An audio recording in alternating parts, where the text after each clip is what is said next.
Little kittens don't normally make the news, but that story is one for the books. Folks at Lollipop say really she is lucky to be alive, and they can't believe what she's been through.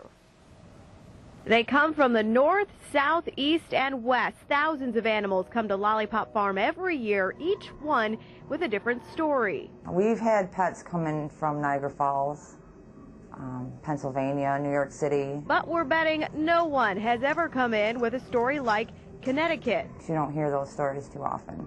Makes her pretty special, I think. Her name says it all.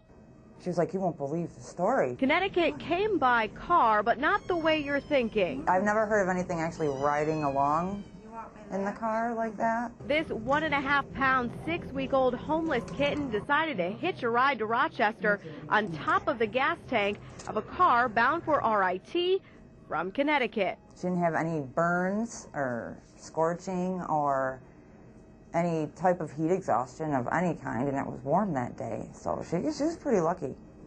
Yes. Lucky, but not perfect. She was pretty scared. She was flea infested. She had conjunctivitis pretty bad in one eye. Which is where Karen Forte came in, treating, feeding, and taking care of Connecticut every step of the way. That's a bad thing about having kittens in your office. You get attached to them. Since Connecticut's story has gotten out, Karen says the calls won't stop coming in. A lot. We'll just say a lot. We'll just put it that way. I'm still going through all the emails and the calls, so. Meaning Connecticut will likely make Rochester her permanent home.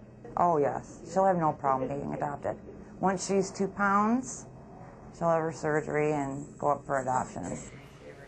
Like Karen mentioned, Connecticut needs to gain some more weight and be spayed before she can be adopted. And it's first come, first serve. Dozens of people have called, but there is no list. First one there in 2 to 3 weeks when she's ready, we'll be able to take her home. Rich?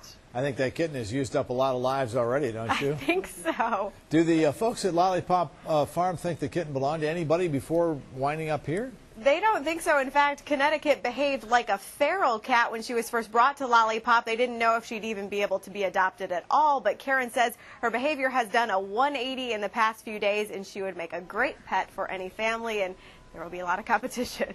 Okay, Christine Van Timmeren in the newsroom. Thanks, Christine.